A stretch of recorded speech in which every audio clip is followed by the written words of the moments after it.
안녕하세요. 김동희입니다. 이번 시간에는 2021년도 지방직 9급 대비 식용작물학 문제 해설을 진행하도록 하겠습니다. 본격적인 해설을 진행을 하기 전에 먼저 파트별로 각각 문제들이 몇 개씩 출제되었는지 간단하게 말씀드리고 시작을 하도록 하겠습니다. 제 교재 기준으로 파트 1, 2, 3 얘네들은 다 벼와 관련이 된 부분입니다. 그죠? 그래서 이 다 벼와 관련된 부분인데요. 먼저 이 파트 1에서는 두 문제가 출제가 되었고요. 파트 2에서도 두 문제, 파트 3에서는 이제 한 문제가 출제가 되었습니다. 그리고 이 파트 1, 2, 3 얘네들이 제 교재 기준으로 이제 1권이 되는 것이죠. 그리고 이제 2권에는 밭작물의 특성뿐만 아니라 맹류부터 서류까지 다 내용들이 나와 있는데요. 이번에는 밭작물의 특성과 관련한 파트 4에서는 출제가 안 되었습니다. 그래서 우리 교재 기준으로 파트 5 맹류 부분부터 출제가 되었는데요. 맹류 부분은 문제가 총 2문제 출제가 되었고요. 그리고 잡곡 부분이 또 2문제가 출제가 되었습니다. 그리고 두류 3문제, 서류,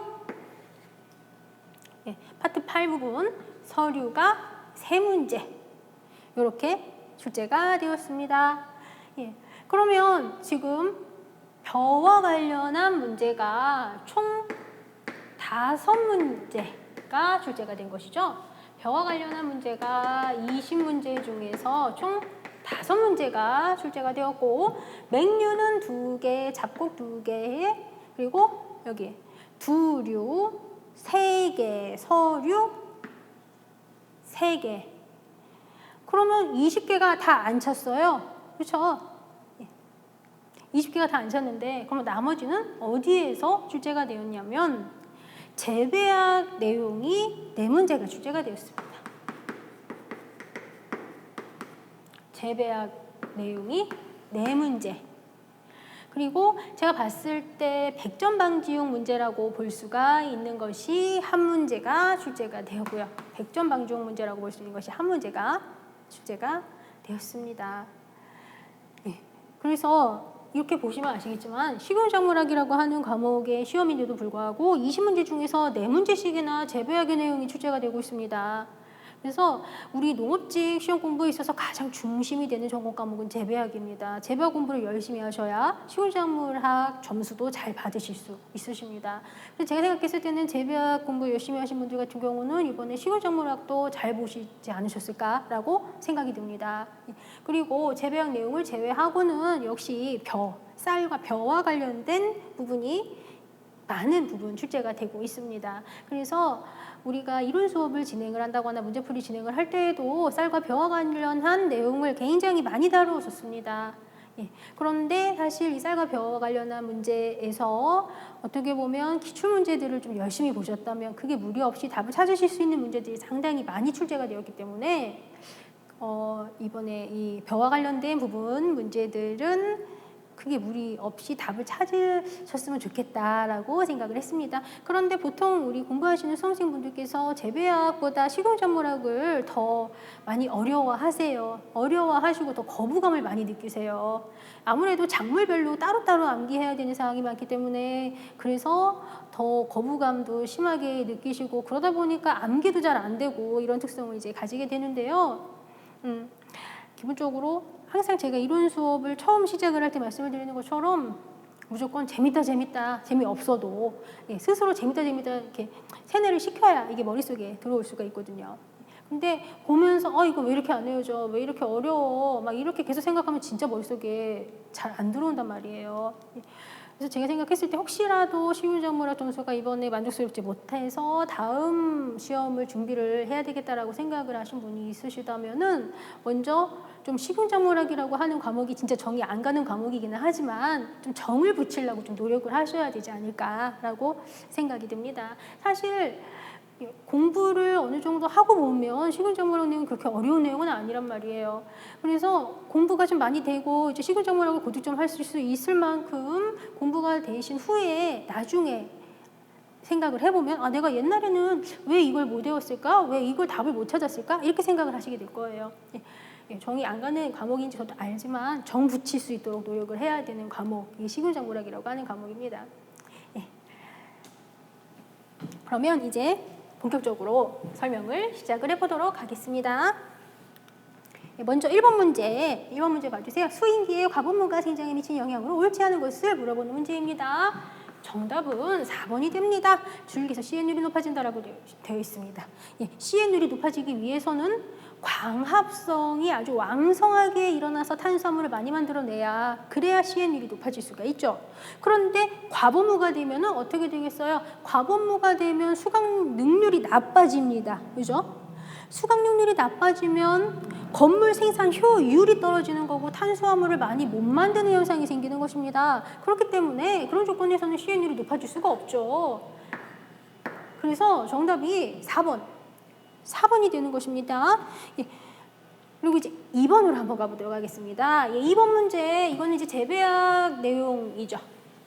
일단 자시성 작물에서 한성의 대립 유전자에 대한 이형적 합체가 이렇게 있대요. 얘를 자식을 하면 F2의 동형적 합체, 이형적 합체 비율을 물어보고 있네요. 얘를 한번 자식을 해볼까요? 한번 어떻게 되겠어요? 이렇게 들어가죠? 이렇게 들어간다고요.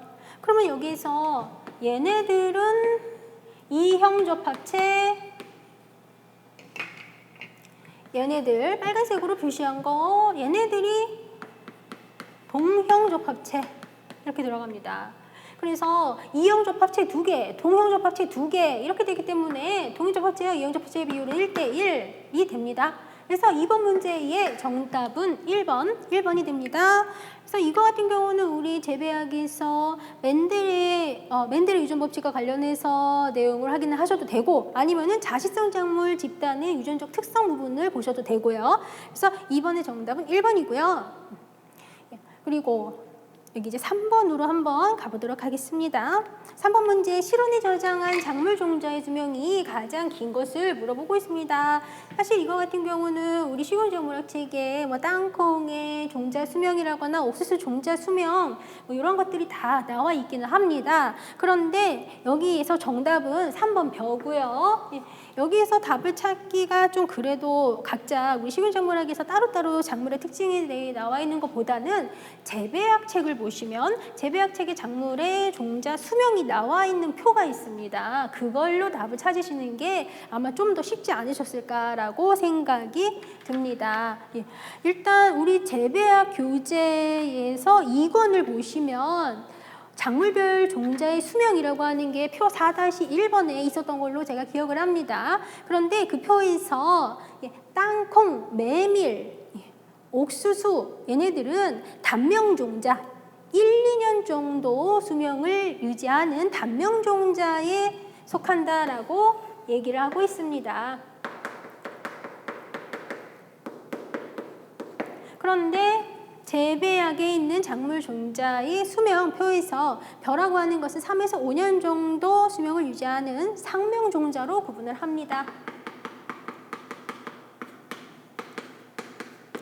그래서 각자 작물의 특성을 기억을 해서 식용작물의 책에 있는 내용으로 답을 찾으셔도 되긴 하지만 재배학에 있는 표 4-1번 작물별 종자의 수명 그 표 기준으로 답을 찾으시는 게 오히려 더 여기서는 좀 수월하셨을 거라고 생각이 드는 부분이고요. 그래서 정답은 3번 벼라고 하는 것입니다.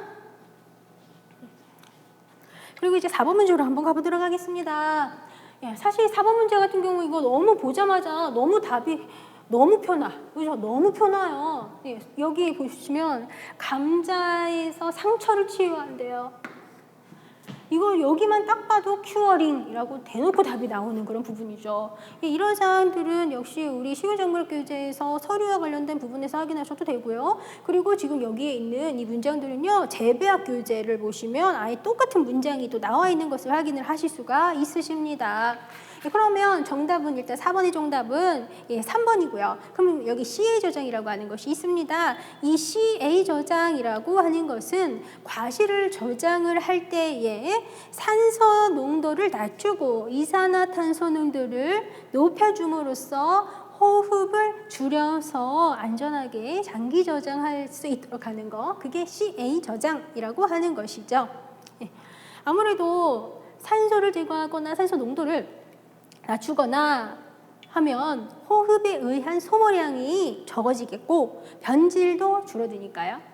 그리고 예냉이라고 하는 것이 있습니다. 이 예냉이라고 하는 것은 첨가물을 수확한 직후에 바로 온도를 신속하게 낮춰주는 작업을 우리가 예냉이라고 합니다.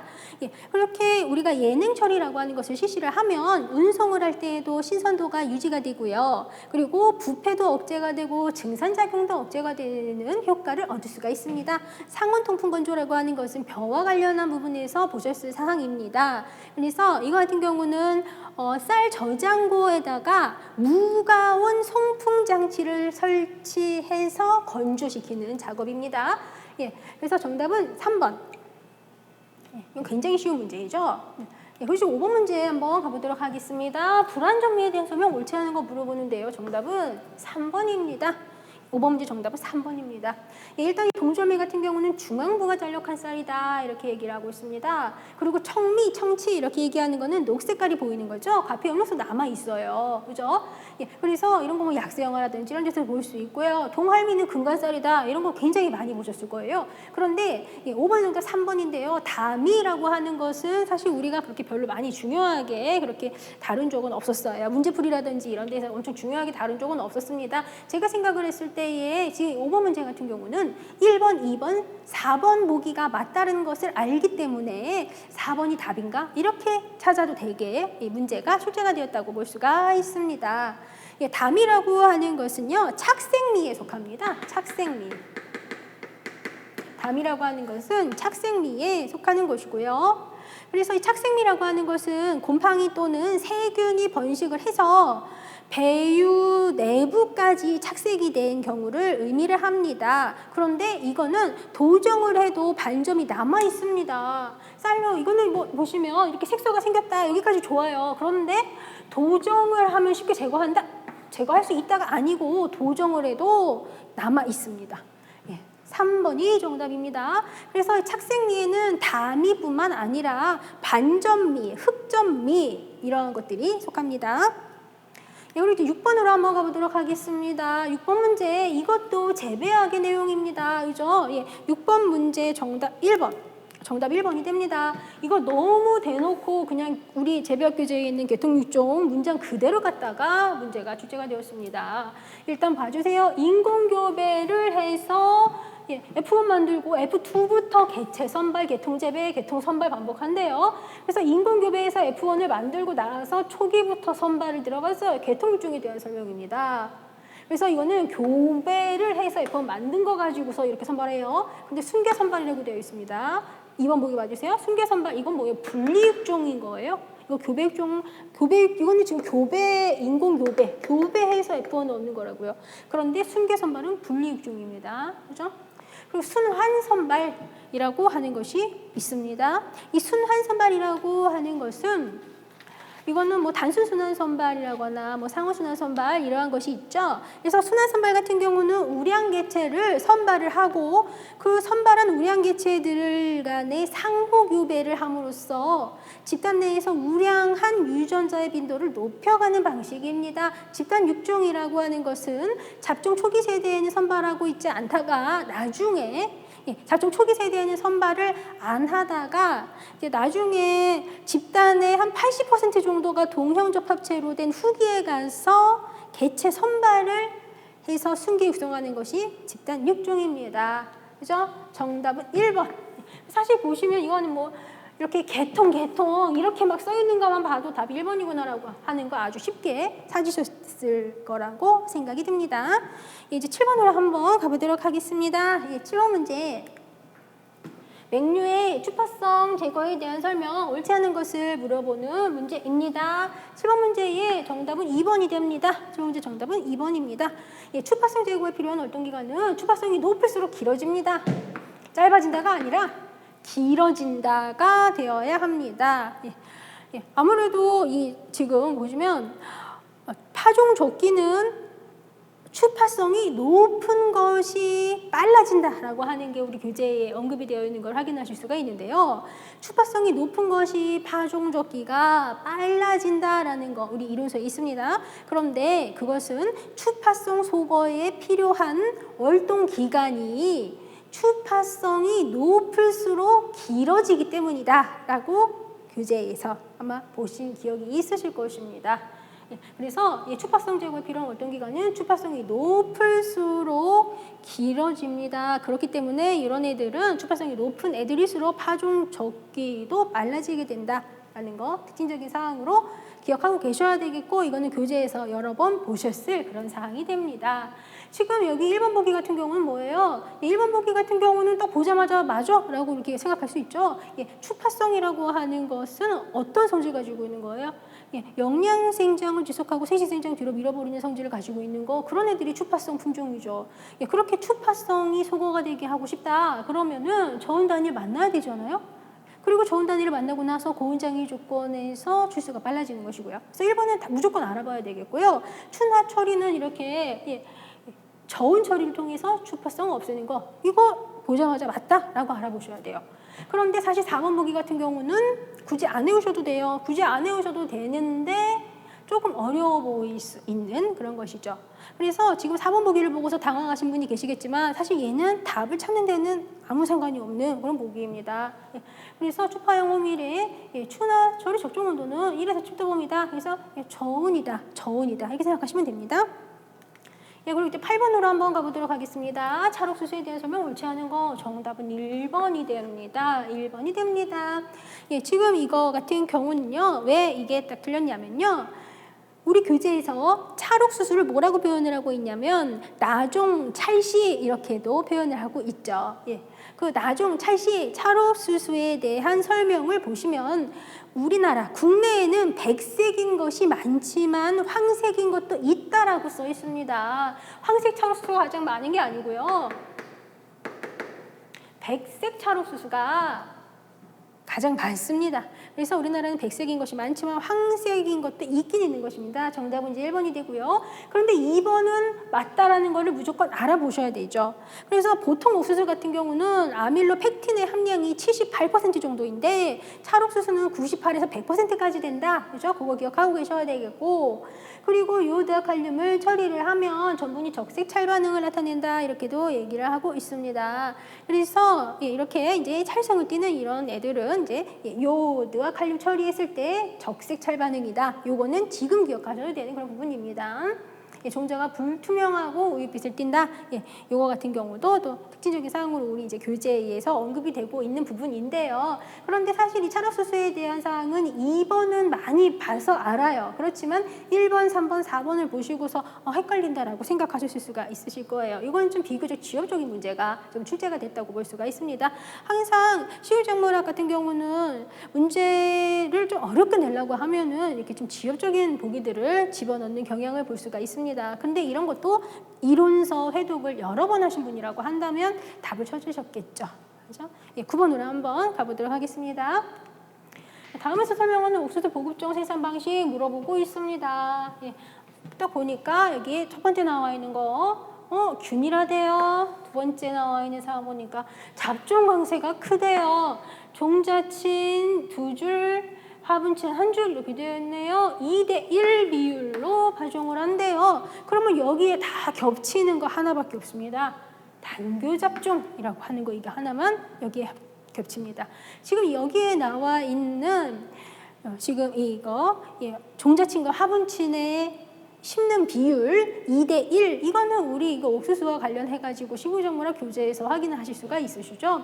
그래서 단교잡이라고 하는 것을 실시를 할 때에는 종자친과 화분친의 비율을 2대1로 한다. 그 부분은 다 많이 보셔서 아시고 계실 거예요. 그런데 여기 위에 있는 사항 균일하대요. 잡종강세 현상이 다른 것들보다 크대요. 이런 사항들은 재배학의 내용이랑 연결을 시켜서 생각을 하시면 됩니다. 우리 재배학 책에서 뭐라고 얘기해요? 잡종강세가 가장 큰 것은 단교배 일대 잡종 품종이다. 얘기하고 있습니다. 그리고 단교잡을 실시를 하면 F1의 잡종 강세 발현도와 균일성이 우수하다라고 얘기하고 있다고요. 그래서 정답은 2번, 예, 2번이 됩니다. 예, 그리고 이제 10번으로 한번 가보도록 하겠습니다. 감자의 용도에 대한 설명을 옳지 않은 것이 무엇이냐라고 하는 문제입니다. 예, 정답은 3번이 됩니다. 예, 지금 이걸 보시고서 너무 지엽적인 게 나온 거 아니냐라고 생각하신 분이 계실 수도 있겠는데요. 사실 기출된 부분을 확실하게 보셨다고 한다면 10번 문제의 정답이 3번이라는 거를 찾으실 수가 있으십니다. 일단 우리 감자의 저장 온도와 관련해서 우리 교재에서 뭐라고 언급을 하고 있냐면 가공용 감자의 경우에는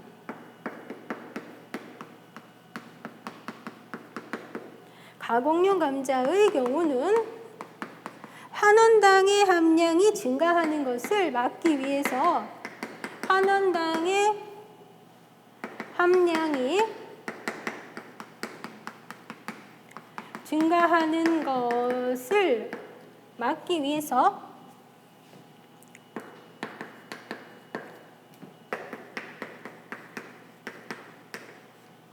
7에서 10도에서 저장한다.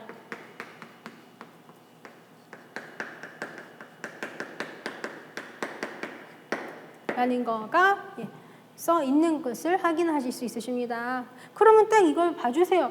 환원당 함량이 증가하는 것을 막기 위해서라고 써 있어요. 그러면 이거는 딱 보니까 환원당 함량이 증가하면 안 좋은 거구나. 이렇게 우리가 연결시킬 수가 있겠죠?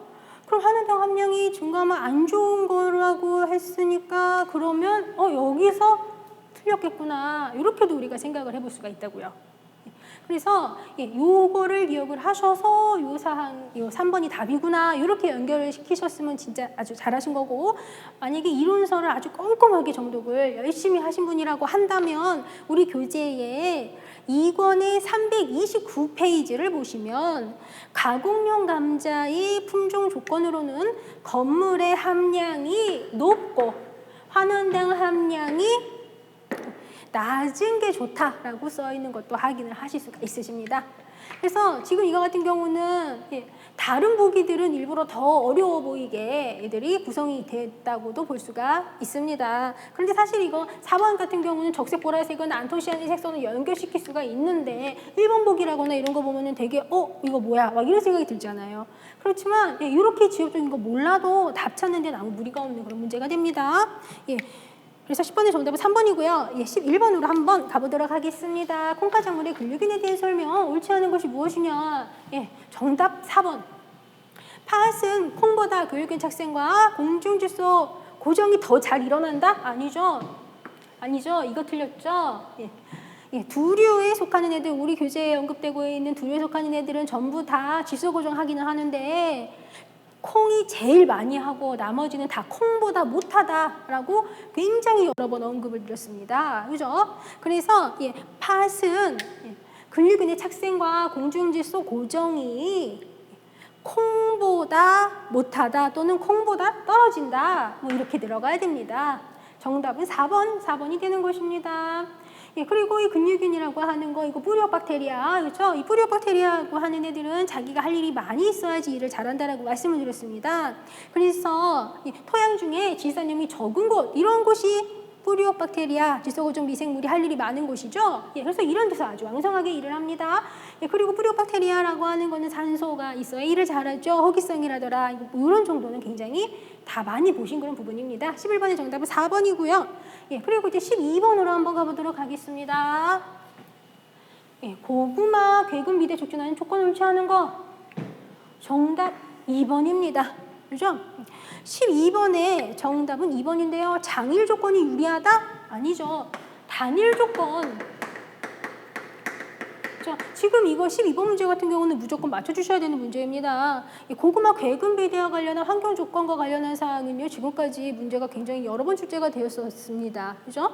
그래서 단일 조건이 좋다 이렇게 얘기하는데 그 시간을 구체적으로 언급을 해본다면 10시간 50분에서 11시간 50분의 단일 조건, 10시간 50분에서 11시간 50분 정도의 단일 조건이 좋다.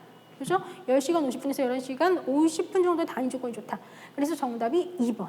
2번이 되는 것입니다. 일단 칼리지 비율을 수용하면 좋다라는 건 뭐 너무 당연해. 이거는 아마 다 보자마자 맞다라고 생각하셨을 거예요. 그리고 최대 용수량이 70에서 75% 토양 수분, 토양 온도는 20에서 30도가 알맞지 않은 변화에 비대 촉진한다. 너무 낯익은 보기들이죠. 12번에는 정답이 2번입니다. 예. 13번으로 한번 가보도록 하겠습니다. 귀리의 재배적 특성으로 옳지 않은 것이 무엇이냐? 정답이 4번이 됩니다. 귀리 산성 토양이 강합니다. 그렇죠? 그래서 우리 맹류와 관련해 가지고요. 맹류와 관련해서 강산성 토양이 견디는 정도, 맹류가 강산성 토양에 견디는 정도를 순서대로 한번 써보자면 호밀과 귀리가 굉장히 강산성이 잘 견디는 특성, 그죠? 그리고 밀껍질보리 쌀보리순입니다. 밀껍질보리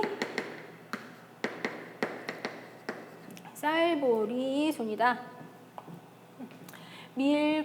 밀껍질보리 쌀보리 순서. 그래서 호밀, 귀리, 밀, 껍질보리, 쌀보리의 순서인데 여기 있는 거 뭐 요거까지는 만약에 공부가 아직 좀 시간이 부족해서 못 외웠다라고 하시더라도 이거는 필수적으로 기억을 하고 계셔야 되는 그런 부분이었습니다. 13번의 정답은 4번. 4번이 됩니다. 산성 토양의 긴장이 뭐 잘 견딘다. 산성 토양에 대한 적응성이 크다. 이런 식으로 얘기가 나와야 되겠죠? 14번으로 가보도록 하겠습니다. 이게 그래도 나름대로 100점 방중 문제라고 볼 수가 있는 그런 문제입니다. 그죠?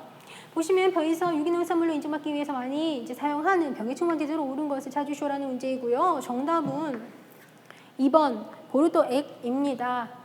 그런데 유기농산물로 인증받기 위해서 이걸 딱 보고서 왠지 화학약품은 안 돼 이렇게 생각을 하시고 1번 또는 3번을 고르신 분도 계실 수 있겠다라고 생각을 했습니다. 그런데 정답은 이제 2번이고요. 여기서 핵심적인 키워드로 생각을 하실 것은 병해충 방제제. 요거를 중점적으로 생각을 하셨으면 좋았겠다라고 생각을 했습니다. 일단 베노람 수화제라고 하는 것부터 한번 얘기해 보도록 하겠습니다. 베노람 수화제라고 하는 것은요, 종자소독약입니다. 종자소독약입니다.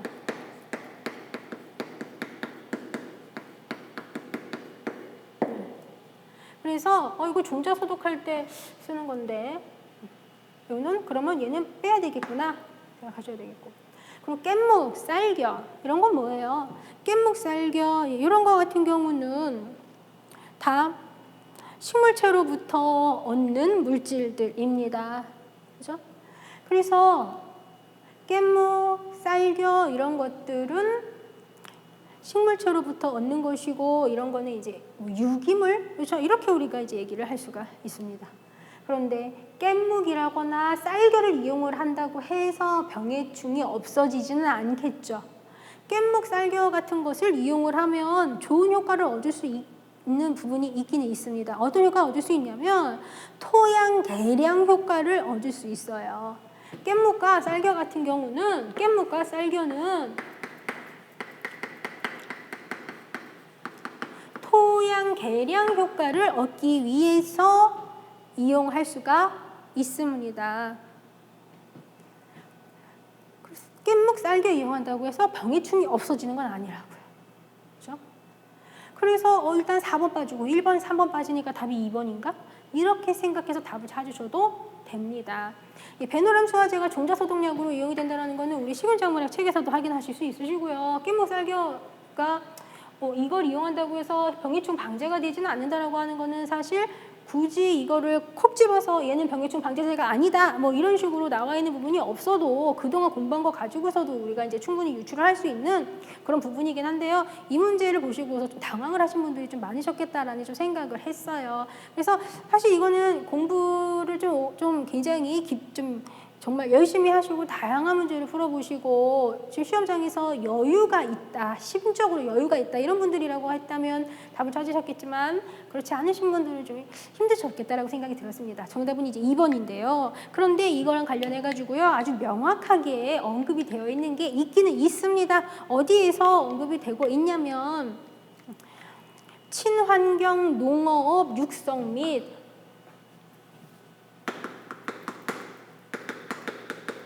친환경 농어업 육성 및 유기식품 등의 관리 지원에 관한 유기식품 등의 관리 지원에 관한 법률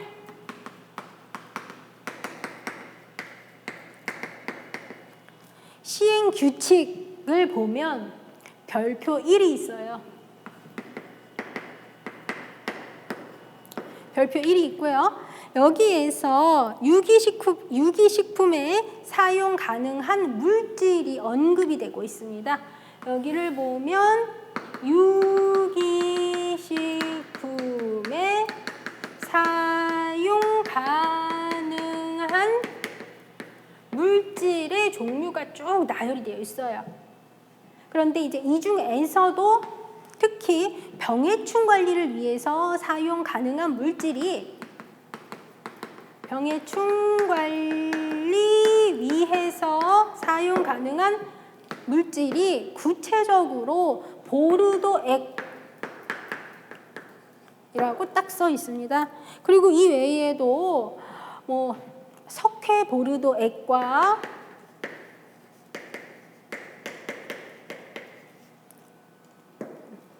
그리고 뭐 구리염이라고 하는 것들 등등등 굉장히 많은 것들이 언급이 되고 있습니다. 근데 사실 이런 것까지 우리가 일일이 다 알기는 힘드니까 아까 말씀드린 것처럼 1번, 3번, 4번 빠지니까 답 2번 이렇게 찾으셨으면 더 좋았겠다라고 생각이 듭니다. 15번으로 한번 가보도록 하겠습니다. 15번 문제, 벼의 품종에 대한 설명 옳지 않은 거. 지금 이거 같은 경우는 단순히 용어의 정의를 알고 있냐라고 하는 문제입니다. 옳지 않은 거 정답 1번입니다. 내도복성이 뭔지 용어의 정의를 알고 있냐라는 문제예요. 그죠? 내도복성은 뭐예요? 도복에 견디는 성질이라고요. 도복이 쓰러지는 건데 도복이 견디는 거면 그러면 안 쓰러지는 애가 내도복성이 높은 거란 말이죠. 그래서 비바람에도 잘 안 쓰러지면, 잘 쓰러지면이 아니라 비바람에 잘 안 쓰러지면 내도복성이 높은 거 이렇게 들어가는 것입니다. 만약에 비바람에 잘 쓰러지는 애라면 내도복성이 낮은 거예요. 정답 1번입니다. 16번으로 가보도록 하겠습니다. 잡종강세 육종법에 대한 설명 옳지 않은 것이 무엇이냐? 정답은 4번입니다. 지금 이거 같은 경우도 재배학의 내용이 됩니다. 그죠? 보통 자식성 작물이 타식성 작물에 비해 잡종강세 효과가 크다? 아니죠. 자식성 작물한테서도 잡종강세가 있기는 있습니다. 그런데 타식성 작물에서 월등하게 훨씬 더 크게 나타나는 특성을 가지죠. 타식성 작물이 훨씬 더 잡종강세가 훨씬 크게 나타납니다. 이거는 재배학 공부 열심히 하신 분이라고 한다면 이거 보자마자 답 4번이네. 이렇게 바로 답이 나와야 되는 그런 부분이 됩니다. 16번의 정답은 4번.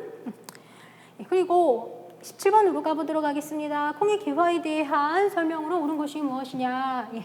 정답 4번이 됩니다. 정답은 4번입니다. 일단 이 콩이라고 하는 것은 단일 식물이다라고 하는 것을 우리가 확실하게 알고 있어야 됩니다. 그리고 만생종은 감원성이 큰 게 아니라 감광성이 크죠. 그죠? 제가 항상 말씀을 드린 게 있었잖아요. 항상 모든 작물이든지 간에 조생종은 감원성, 만생종은 감광성. 무조건 그렇게 연결시키시면 무조건 1번은 틀렸구나 알아보실 수 있으시죠. 그리고 콩은 단일 식물입니다. 그죠? 콩은 단일 식물이라고 했습니다.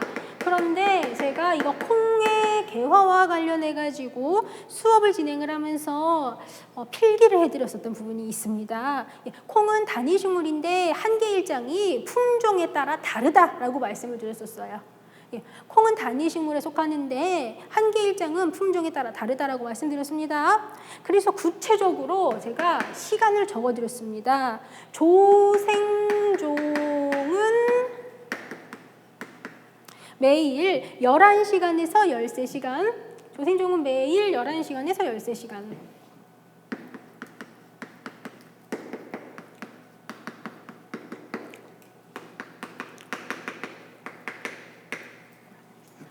중생종은 10시간에서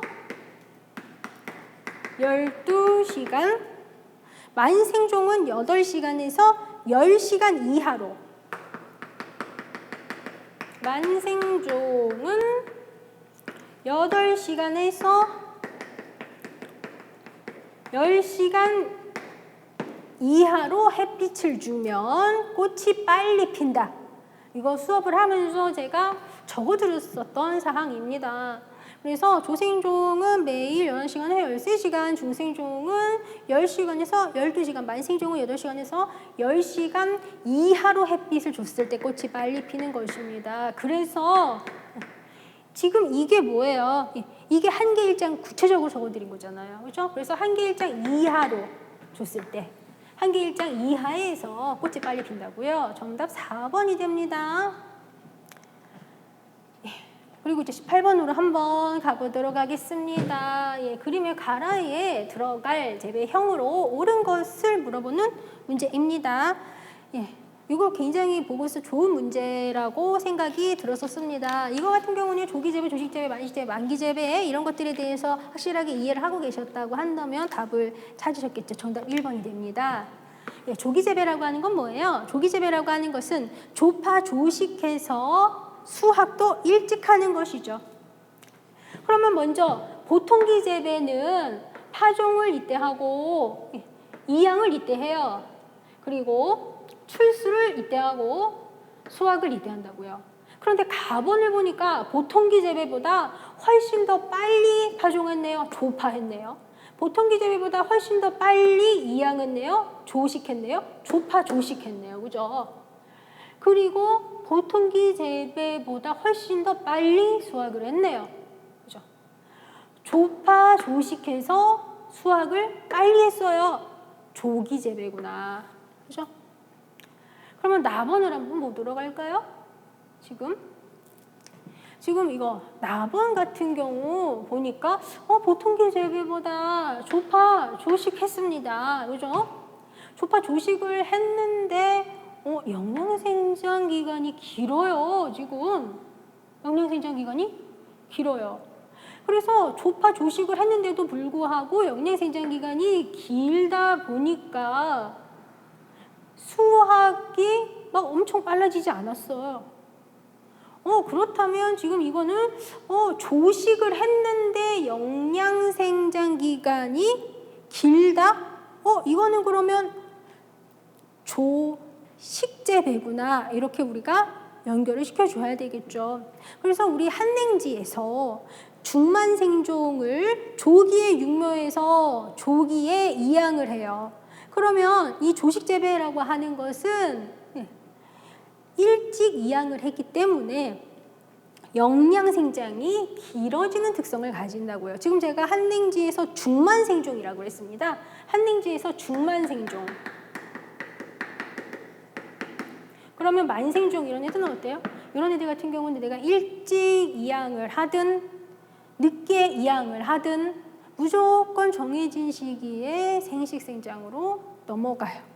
그런 거가 만생종이라고 하는 애가 가진 특성이에요. 그죠? 그런데 얘는 중만생종이기 때문에 그냥 만생종보다는 영양생장 기간이 조금 짧아요. 그죠? 그렇지만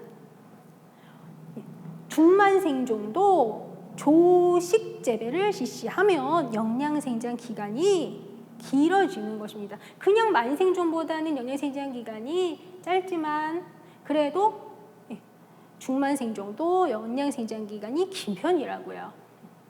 그래서 조파, 조식을 했는데도 영양생장은 정해진 만큼 하네. 그죠?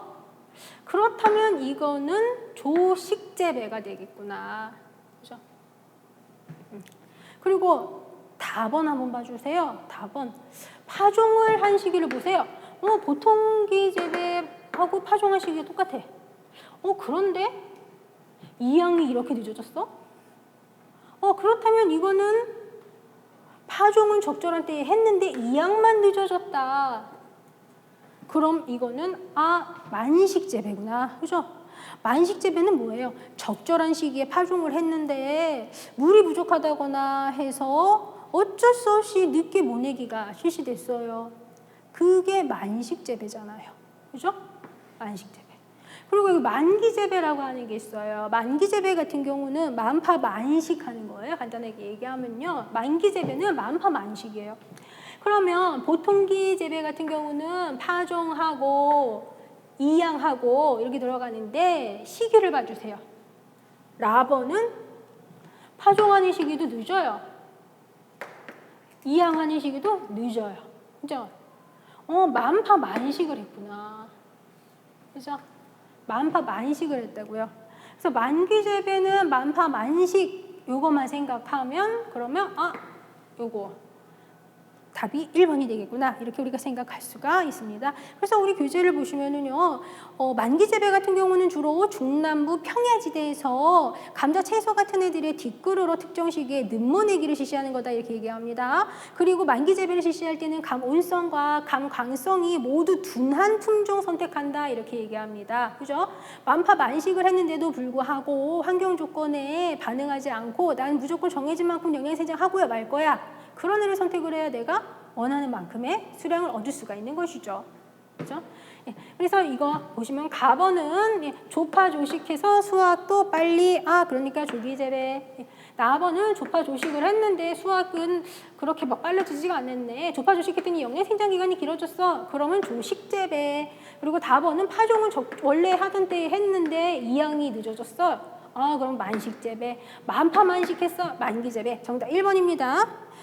그리고 이제 19번으로 한번 가보도록 하겠습니다. 벼의 생육상이 전환이 되는 유수 분화기에 대한 설명을 취하는 거 정답 1번이 되죠. 그죠? 우리 이거 염령지수와 관련한 사항 굉장히 중요한 사항이고요. 많이들 다 거의 암기하고 들어가셨을 거라고 믿어도 되겠죠? 보시면 유수 분화기는 염령지수가 77이다. 유수 분화기는 염령지수가 77이다 이렇게 얘기가 나와야 되죠. 아니면 76에서 78이다 이렇게 나오거나 76에서 78이거나 아니면 77이거나 이렇게 얘기가 나와야 된다고요. 어차피 요거랑 똑같은 거죠. 그래서 76에서 78 사이 또는 77 이렇게 얘기가 나와야 돼요. 정답 1번. 이거 너무 당연한 문제이고 그리고 지금 이거 같은 경우는 생육상의 전환 징조와 관련된 거를 확실하게 잘 보셨으면 답 쉽게 찾으실 수 있으십니다. 20번 한번 가보도록 하겠습니다. 두류에 대한 설명 옳지 않은 거 물어보는 문제입니다. 두류에 대한 설명 옳지 않은 거 정답 3번이 됩니다. 정답 3번입니다. 일단 녹두의 주성분 당질이에요. 이건 맞아요. 그래서 항상 우리 1등짜리 성분을 얘기할 때에 그냥 콩은 단백질이 1등으로 많고 땅콩은 지질이 1등으로 많고 나머지는 다 탄수화물이 1등으로 많다 이런 말씀을 드렸었습니다. 그렇죠? 탄수화물 당질 그리고 그 당질의 주체는 전분입니다. 그런데 두류에 속하는 애들은 1등짜리 성분이 탄수화물 당질이라고 하는 애라고 하더라도 다 단백질이 많다라고 말씀을 드렸습니다. 그래서 녹두의 주성분은 당질이다. 여기까지는 맞는데 지질 함량이 높다. 이 부분이 틀린 것이죠. 1등짜리 성분이 탄수화물이라고 하더라도 단백질의 함량이 높다. 이렇게 들어가는 것입니다. 그래서 지질 함량이 높은 게 아니고 단백질의 함량이 높습니다. 그런데 우리 구체적으로 얘기를 한번 해본다면 조단백질 기준으로 녹두 100g당 조단백질은 녹두 100g당 조단백질은 25.59g 정도다라고 얘기합니다. 25.59g 정도이다 이렇게 얘기합니다. 그런데 조지방은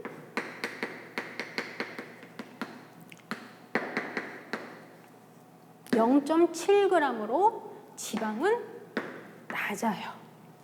그래서 녹두 100g당 조단백질은 25.59g, 그런데 조지방은 0.7g. 그런데 이 구체적인 숫자 모르셔도 됩니다. 1등짜리 성분이 탄수화물이라고 하더라도 그래도 많은 거는 단백질인 것입니다. 지질이 아니고요. 정답 3번. 3번이 되죠. 그리고 여기 1번 한번 보시면 동부는 고온에서도 잘 견딘다라고 얘기합니다. 그렇죠? 예, 우리 이거 동부는 열대 원산이다. 그것만 생각하시면 되겠죠? 완두는 두류 중에서 제일 서늘한 기후에서 잘 사는 특성 가지고 있대요. 그래서 완두가 서늘한 기후에서 잘 자라는데 구체적으로 온도는 7에서 24도 정도가 됩니다.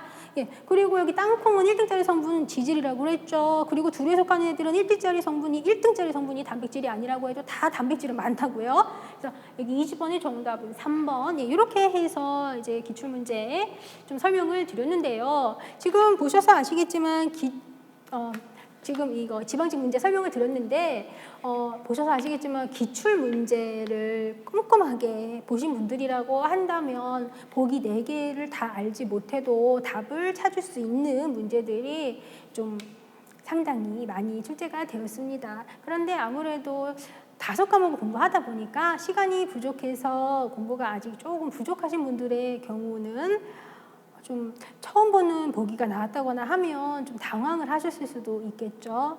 예. 시험 보시느라 굉장히 이제 수고 많으셨는데요.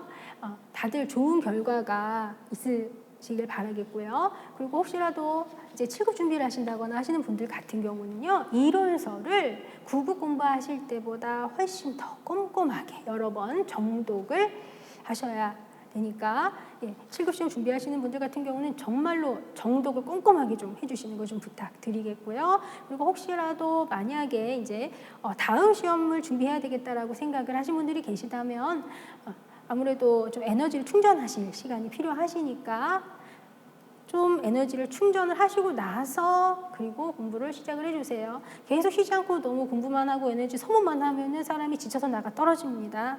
그러니까 좀 며칠 정도는 에너지 충전하신 시간 좀 가지실 수 있도록 하시면 좋겠습니다. 시험 보시느라 수고 많으셨습니다. 여기서 마치겠습니다.